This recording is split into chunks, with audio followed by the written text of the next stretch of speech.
இந்த புது சீரிஸ் எதுக்காகன்னு கேட்டிங்கன்னா, நெட்வொர்க்கிங் கான்செப்ட்ட சொல்றதுக்காகவே இந்த ஒரு புது சீரிஸை பார்த்து நம்ம ஆரம்பிச்சிருக்கோம். நீங்க இதுக்கு முன்னாடி லைனாக்ஸ் மாஸ்டர் கோர்ஸஸ பார்த்தீங்கன்னா, பார்க்காம இருந்தீங்கன்னா போய் மறக்காம பார்த்துட்டு வாங்க. நம்ம சேனல்ல பார்த்தா தமிழ்ல பிகினர் ஃப்ரெண்ட்லி எல்லாரும் ஈஸியா அண்டர்ஸ்டாண்ட் ஆகுற மாரி பார்த்து நம்ம சொல்லிக் குடுத்துருக்கோம். நீங்க லைனாக்ஸ் மாஸ்டர் கோர்ஸஸ் கம்ப்ளீட்டா முடிச்ச உடனே பார்த்தா, நீங்க நெட்வொர்க்கிங்குள்ள வரலாம். நெட்வொர்க்கிங்கில பார்த்தா நெறைய விஷயங்கள பார்த்து நம்ம தெரிஞ்சுக்க போறோம். கிட்டத்தட்ட பார்த்தா 20க்கும் மேற்பட்ட சாப்டர்ஸ் இதில இருக்கு. அத பார்த்து நாங்க ஷார்ட் பண்ணி 20ல முடிக்கிற மாரி பார்த்தீங்கன்னா, கன்டென்ட்ட ரெடி பண்ணி வச்சிருக்கோம். இதுக்கான பிடிஎஃப் வேணும்னா கூட மறக்காம நெட்வொர்க்கிங் பிடிஎஃப்னு சொல்லுங்க. உங்களுக்காக நாங்க பார்த்தீங்கன்னா ஷேர் பண்ணி விடுறோம். சரி, இன்னைக்கான வீடியோல வாட் இஸ் நெட்வொர்க்கிங்க பத்தி பார்க்க போறோம். நார்மலா பார்த்தீங்கன்னா இந்த வாட் இஸ் நெட்வொர்க்கிங்க பத்தி நான் உங்களுக்கு ஷார்ட் வீடியோல ஒண்ணு சொல்லியிருப்பேன். அதாவது பார்த்தீங்கன்னா WhatsApp, Facebook, Instagram, Google எப்படி ஒர்க் ஆகுதுன்னு பார்த்து நான் சொல்லியிருப்பேன். ஸோ அதையும் பார்த்து நான் இன்னும் புரியிற மாதிரி உங்களுக்கு விளக்குறேன்.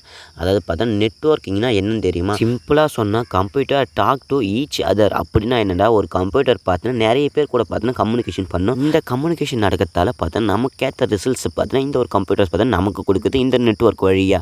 சரி, இந்த நெட்வொர்க் இல்லைன்னா நமக்கு என்ன நடக்கும்னு தெரியுமா? நெட்வொர்க் இல்லைன்னா ஐடியோட பேக் போனே இல்லைன்னு சொல்கிறாங்க. அதாவது பார்த்தா இன்டர்நெட்டால் மட்டும்தான் இப்போ பார்த்தா ஐடி கம்பெனிஸ் எல்லாம் பார்த்தா ரன் ஆகிக்கிட்டு இருக்குன்னு சொல்கிறாங்க. அது உண்மையான்னு கேட்டிங்கன்னா 100% டெஃபினெட்லி உண்மைன்னு தான் சொல்லுவேன். ஏன்னா அந்த அளவில் பார்த்தா இப்போ நெட்வொர்க்கிங் பூமிங் ஆகிக்கிட்டு இருக்கு. ஸோ அதை பற்றி நீங்கள் இன்னும் டீட்டெயிலாக தெரிஞ்சுக்கலாம். நான் ஒன்று விடாத சொல்லிக்கிட்டு வரேன். ஸோ ஐடினாலே பார்த்தா நெட்வொர்க்கிங் தேவைப்படும், கம்ப்யூட்டர்ஸ் தேவைப்படும். சரி, நார்மலாக வித்தவுட் இன்டர்நெட் இல்லைன்னா என்ன பண்ணுறது? அதாவது பார்த்தா நெட்வொர்க்கிங்கே இல்லைன்னா நமக்கு இப்போ என்ன மாதிரி நிலைமை இருக்குன்னு தெரியுமா? அதாவது பார்த்தீங்கன்னா வாட்ஸ்அப் இருக்காது, யூடியூப் இருக்காது, ஃபேஸ்புக் இருக்காது, எந்த ஒரு சோஷியல் மீடியா அப்ளிகேஷன்ஸ் எதுவுமே இருக்காது, இமெயில் கொண்டு எதுவுமே இருக்காது. ஆக மொத்தத்தில் நம்ம ஒரு ஸ்மார்ட் மொபைல் வச்சுருந்த ஸ்மார்ட் மொபைல் இல்லை, ஸோ பட்டன் மொபைல் வச்சுருந்த நோக்கியா, இந்த சாம்சங் குட்டி குட்டி பட்டன் மொபைல், ஸோ அதில் தான் இப்போ பார்த்தா நம்ம யூஸ் பண்ணிக்கிட்டு இருக்கோம். அதுவும் பார்த்தீங்கன்னா எப்போயா ஒரு டைம் தான் பார்த்தா டவர் கிடைக்கிற மாதிரி இருக்கிற மாதிரி கொஞ்சம் நடந்துக்கிட்டு இருக்கோம். அப்படி இல்லைன்னா இந்த கடையில் போய் ₹1 காயின் போட்டு கால் பண்ணுற மாதிரி ஒரு விஷயத்த பண்ணிக்கிட்டு இருந்தோம். இதுக்கு முன்னாடி நீங்கள் பண்ணியிருக்கீங்களா இல்லையான்னு தெரியல, அதை தான் திரும்ப பண்ணுற மாதிரி இருந்திருக்கும். ஆனால் இப்போது இந்த உலகத்துக்கே பேக் போனாக இருக்கிறதுன்னு கேட்டிங்கன்னா ஸ்மார்ட் ஃபோனுன்னு சொல்லலாம். இந்த ஸ்மார்ட் ஃபோனுக்கே பேக் போனாக இருக்கிறதுன்னு எதுன்னு கேட்டிங்கன்னா இந்த நெட்வொர்க்கிங்கை தான் சொல்லுவாங்க. ஏன்னா அந்த அளவில் பார்த்தீங்கன்னா இப்போ நெட்வொர்க்கிங் வளர்ந்துக்கிட்டே இருக்குது. இன்டர்நெட் இல்லாமல் பார்த்தீங்கன்னா ஒரு மொபைலை வச்சுருக்கிறதும் ஒன்று தான், அதுவே ரீசார்ஜ் இல்லைன்னா அதை தூக்கி போட்டு உடைக்கிறதும் ஒன்று தான். சொல்கிற விதமாக பார்த்தீங்கன்னா பல விஷயங்கள் பார்த்தீங்கன்னா இந்த நெட்வொர்க்கிங்குள்ளே நடந்துக்கிட்டு இருக்கேன். ஸோ அதை பற்றி நான் உங்களுக்கு இன்னும் டீட்டெயிலாக சொல்கிறேன். அதாவது பார்த்தீங்கன்னா இமேஜின் பண்ணிங்க, நான் இப்போ சொல்கிறது எல்லாத்தையும் பார்த்தீங்கன்னா அப்படி இமேஜினாக நினச்சிக்கிட்டே வாங்க. ஸோ நம்மக்கிட்ட ஒரு ஆஃபீஸ் இருக்குது. ஸோ ஆஃபீஸில் இருக்கிறவங்களுக்கு எல்லாருக்கும் பார்த்தீங்கன்னா ஒரு செப்பரேட்டான கம்ப்யூட்டர் இருக்குது. கம்ப்யூட்டர் மீன்ஸ் ஒரு மொபைலை வச்சுங்க.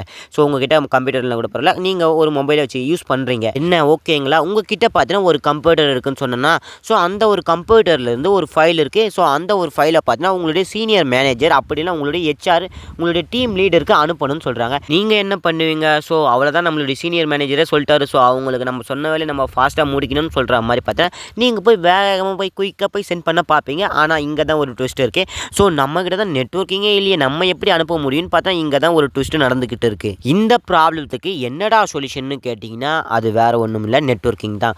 ஸோ இந்த நெட்வொர்க்கிங் இருந்தால் நம்ம பார்த்தீங்கன்னா நம்மக்கிட்ட இருக்கிற ஃபைல்ஸை இன்டர்நெட் கூட கனெக்ட் பண்ணி, அதாவது பார்த்தீங்கன்னா கம்ப்யூட்டரை இன்டர்நெட்டாக ஒன்றா கனெக்ட் பண்ணி, ஸோ நம்மளுடைய சீனியர் மேனேஜராக இருக்காருங்க பார்த்தீங்களா, ஈஸியாக பார்த்தீங்கன்னா அவங்களுக்கு ஷேர் பண்ணி விடலாம். என்ன டேட்டா வந்தாலும் சரி, என்ன ஒரு மெசேஜராக இருந்தாலும் சரி. அந்த அளவில் இப்போ மனுஷனோட உயிர் மூச்சு மாதிரி இப்போ இந்த மொபைலுக்கு நெட்வொர்க்கிங் அமைஞ்சிக்கிட்டு இருக்கு. நான் இந்த வீடியோவை ஆரம்பிச்சதுலேருந்து பார்த்தா நெட்வொர்க்கிங் பல தடவை பார்த்தா சொல்லிக்கிட்டு வரேன். ஸோ அதுக்குள்ளே இருக்கிற இம்பார்ட்டன்ட் பற்றி நான் பார்க்கலாம். இன்டர்நெட்டு நார்மலாக ஒன்றும் இல்லைங்க, பிக்கஸ்ட் நெட்வொர்க்குன்னு பார்த்தா சொல்கிறாங்க, வேர்ல்டு வைடுன்னு சொல்கிறாங்க. ஸோ இந்த WWWன்னு சொல்லுவாங்களா, வேர்ல்டு வைடு வெப்புன்னு. ஸோ அதே மாதிரி தான் இந்த இன்டர்நெட்டை பார்த்தீங்கன்னா பிக்கஸ்ட் நெட்வொர்க் ஆஃப் வேர்ல்டு வைடுன்னு சொல்கிறாங்க. அதுக்கப்புறம் என்ன, உங்களுக்கு பிடிச்ச ஃபேவரட் ஆப்பாக இருந்தாலும் சரி, இமெயில், வாட்ஸ்அப், இன்ஸ்டா, இந்த மாதிரி ஃபேவரட்டான ஆப்ஸாக இருந்தாலும் சரி, ஸோ நெட்வொர்க்கிங் இல்லைன்னா எதுவுமே வேலை செய்யாது. ஸோ இதை நான் பார்த்தீங்கன்னா இங்கே சொல்லிக்கிறேன். ரீசெண்டாக கொரோனா டைம்லாம் நிறைய பேர் பார்த்தீங்கன்னா மொபைலை பர்ச்சேஸ் பண்ணியிருக்காங்க. இதுக்கு ஒரு முக்கியமான காரணம் ஆன்லைன் கேம்ஸ் ப்ளே பண்ண. ஸோ இப்போ மட்டும் அந்த டைமில் மட்டும் இந்த இன்டர்நெட் இல்லாமல் இருந்தாக்க என்ன நடந்திருக்கும் தெரியுமா? கிட்டத்தட்ட பார்த்தீங்கன்னா ஸோ கேமே விளையாடுற அளவுக்கு பார்த்தீங்கன்னா ஃபோனே தூக்கி கடைச்சிட்டு இருப்பாங்க. ஸோ வெளி கேம், அதாவது பார்த்தீங்கன்னா அவுட்டோர் கேம் மட்டும்தான் எல்லாமே விளையாடிக்கிட்டு இருப்பாங்க. ஸ்மார்ட் ஃபோனுக்குள்ளே யாருமே அடிமையாக இருக்க மாட்டாங்க. இந்த ஃப்ரீ ஃபயர், பப்ஜி இந்த மாதிரி கேம்லாம் பார்த்தீங்கன்னா அப்போ குறைஞ்சிறதுக்கு நிறைய வாய்ப்பு இருக்குது. ஸோ ரொம்பவும் லேக் ஆகும்னு பார்த்தீங்கன்னா சொல்கிறாங்க இந்த ஒரு வித்தவுட் இன்டர்நெட் இருந்தாக்கா. அதுக்கப்புறம் என்ன சீசனுக்கு சீசன் எதனா ஒன்று புதுசாக கண்டுபிடிச்சிக்கிட்டே இருக்காங்கன்னு சொல்கிற மாதிரி தான் இப்போ பார்த்தீங்கன்னா மோஸ்ட்டாக நிறைய ஃபீமேல்ஸாக இருந்தாலும் சரி, ஸோ மென்ஸாக இருந்தாலும் சரி, இவங்க எல்லாரும் பார்த்தீங்கன்னா ஷாப்பிங் ஆப்ஸில் பார்த்தீங்கன்னா நிறைய டைம் ஸ்பெண்ட் பண்ணிக்கிட்டு இருக்காங்க.